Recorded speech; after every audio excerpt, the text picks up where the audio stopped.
Hi all, ഇന്നിപ്പോ കൃത്യന്റെ നിയമങ്ങളെ കുറിച്ച് മനസ്സിലാക്കാം. ഏതൊരു എക്സാമിനേഷൻ എടുത്താലും നമുക്ക് ഈ പോയിന്റ് മനസ്സിലാക്കേണ്ടതായിട്ടുണ്ട്. അപ്പൊ ലോ ഓഫ് എക്സ്പോണൻസ് അല്ലെങ്കിൽ കൃത്യന്റെ നിയമങ്ങളെ കുറിച്ച് മനസ്സിലാക്കാം. ഇവിടെ നോക്കാം, a⁻1 അല്ലെ, a⁻1 എന്ന് പറഞ്ഞാൽ a ആണ്. അതെ, നമുക്ക് നോക്കാം, 1 നമ്പറിന് മുകളിൽ 1 കൃത്യം വിട്ടാൽ അപ്പൊ 1/1 എന്ന് പറഞ്ഞാൽ എന്താണ്? 1 ആണ്.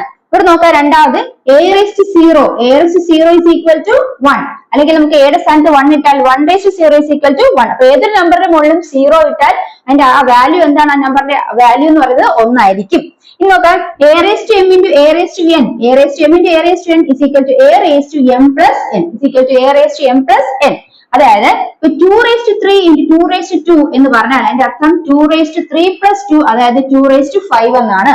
അടുത്ത് നോക്കാം, a⁻m by a⁻n is equal to a⁻m minus n.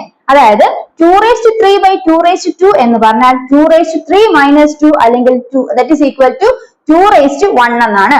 നോക്കാം, a⁻m into whole into n എന്ന് പറഞ്ഞാൽ a⁻m into n, അല്ലെങ്കിൽ 2/3 whole/2 എന്ന് പറഞ്ഞാൽ 2/3 into 2 എന്നാണ്, അതായത് 2/6 എന്നാണ്. അപ്പൊ ലോ ഓഫ് എക്സ്പോണൻസ് അല്ലെങ്കിൽ കൃത്യം നമുക്ക് ഒന്നുകൂടെ നോക്കാം.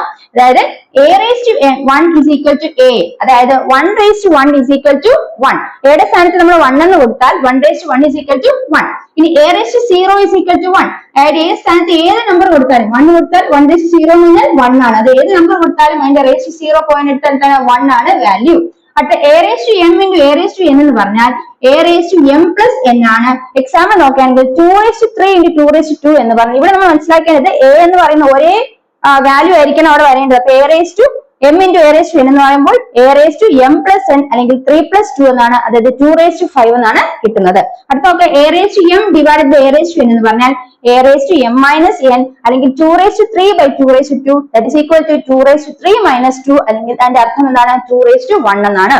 അടുത്ത നോക്കാം, a⁻m whole/n is equal to a⁻m into n അല്ലെങ്കിൽ 2/3 whole/2 is equal to 2/3 into 2 that is equal to 2/6. അപ്പൊ ഈ ക്ലാസ് മനസ്സിലായെന്ന് വിശ്വസിക്കുന്നു. കൂടുതൽ ക്ലാസ്സുകൾക്ക് എന്റെ ചാനൽ സബ്സ്ക്രൈബ് ചെയ്യുക.